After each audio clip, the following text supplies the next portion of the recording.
Welcome to Community Conversations, a production of LMC Media. I'm Maura Carlin. I'm joined by the new Village of Mamaroneck Police Chief, Sandra DiRuzza. She was appointed in October 2020 and sworn in as the provisional chief last month.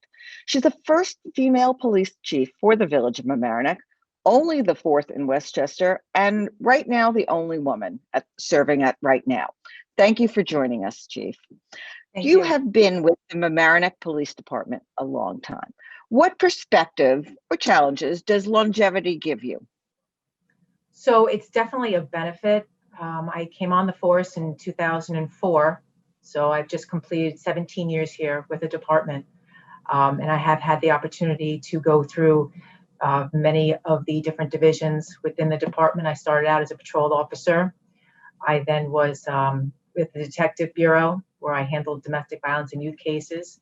And then I also went back to patrol as a sergeant and then a lieutenant. So I've had the opportunity to be able to see different aspects of policing. Well, some say this is a particularly tough time to be a police officer with defund the police movement, protests, and even just polarization. What are your thoughts?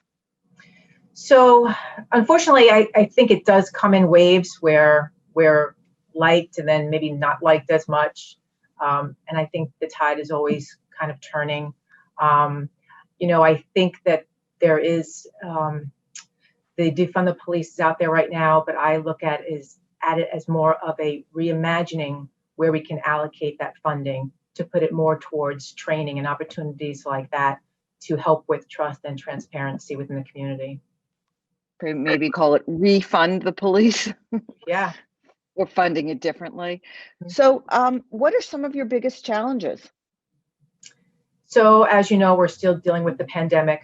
So that's been still a challenge, and being able to keep our officers safe while still maintaining our response to the community.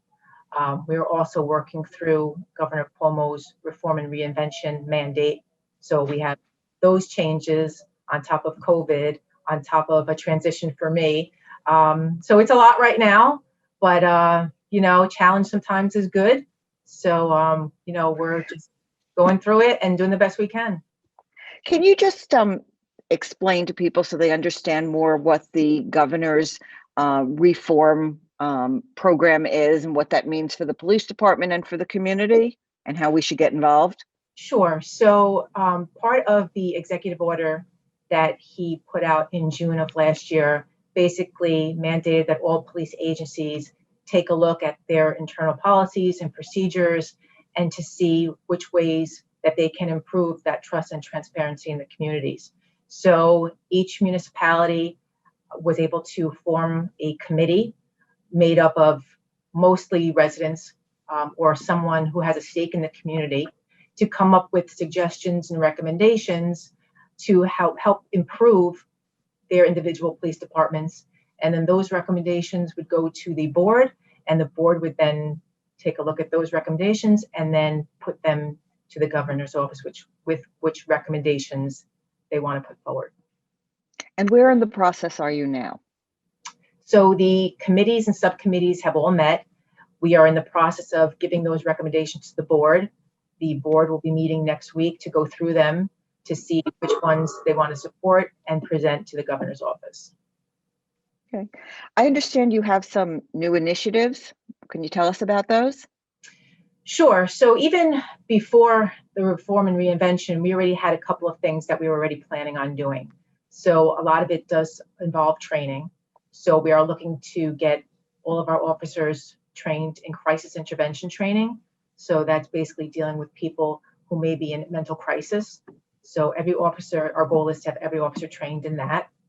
We're also going to implement what's called ABLE. It's an active bystandership program, which basically helps officers to be able to speak out if they're seeing another officer maybe not doing the right thing, giving them the tools to be able to do that. We also have officers that are going to be attending additional de-escalation training to bring that training back to the department. So the goal for the year is to have everyone get that additional training in de-escalation. So those are some of the training things that we're doing.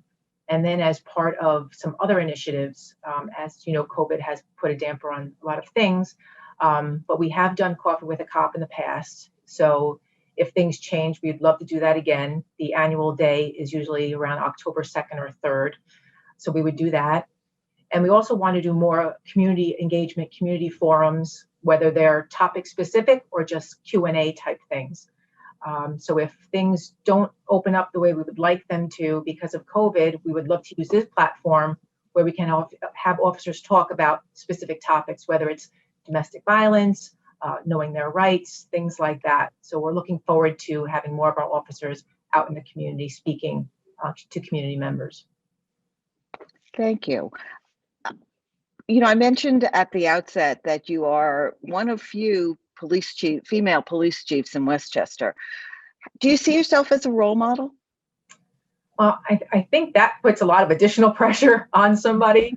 You know, I guess I never want to consider myself a role model, but I guess in some people's eyes, I am being seen that way.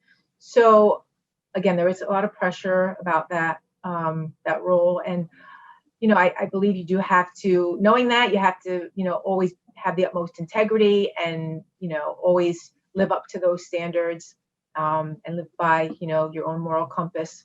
So I hope that, you know, I don't disappoint anybody, and I'm going to continue to do the best I can. Thank you so much, Police Chief.